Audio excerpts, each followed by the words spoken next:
యోహాను వ్రాసిన ప్రకటన గ్రంథము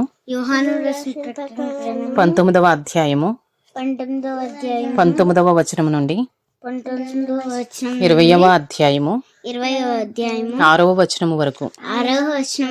మరియు ఆ గుర్రము మీద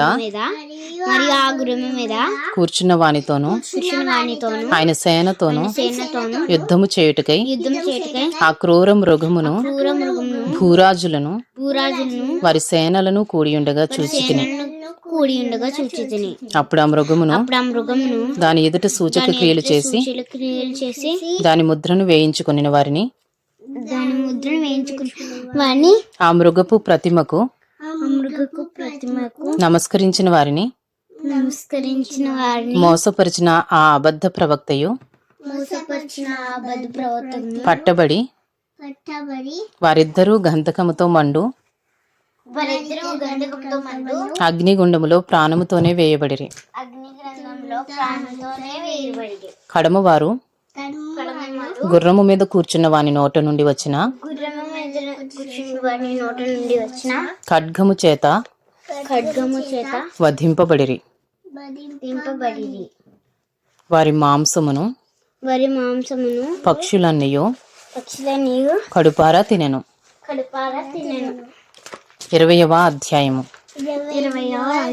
మరియు పెద్ద సంఖ్యలను చేత పట్టుకుని అగాధము యొక్క తాళపు చెవిగల ఒక దేవదూత పరలోకము నుండి దిగువచ్చుట చూచితిని. అతడు అది సర్పమును అనగా అపవాదియు సాతానును అను ఆ ఘట సర్పమును పట్టుకుని 1000 సంవత్సరములు వానిని బంధించి అగాధములో పడవేసి ఆ 1000 సంవత్సరములు గడుచు వరకు ఇక జనములను మోసపరుచుకుంటున్నట్లు అగాధమును మూసి దానికి ముద్ర వేసెను. అటు పిమ్మట వాడు కొంచెము కాలము విడిచిపెట్టబడవలెను.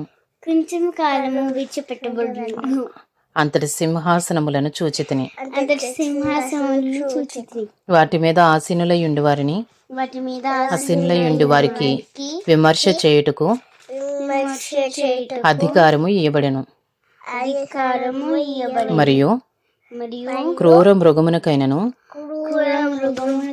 దాని ప్రతిమకైనను నమస్కారము చేయక తమ నొసళ్ళ యందు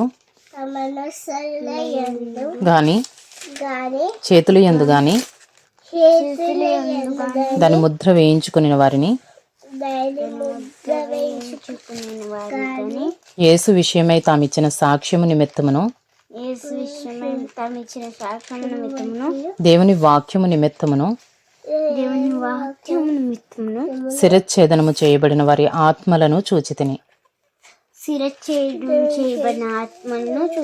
వారు బ్రతికిన వారై 1000 సంవత్సరములు క్రీస్తుతో కూడా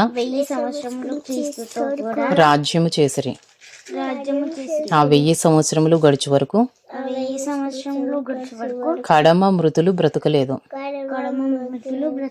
ఇది మొదటి పునరుద్ధానము. ఈ మొదటి పునరుద్ధానములో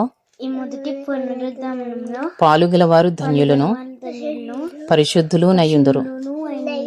ఇటు వారి మీద రెండవ మరణమునకు అధికారము లేదు.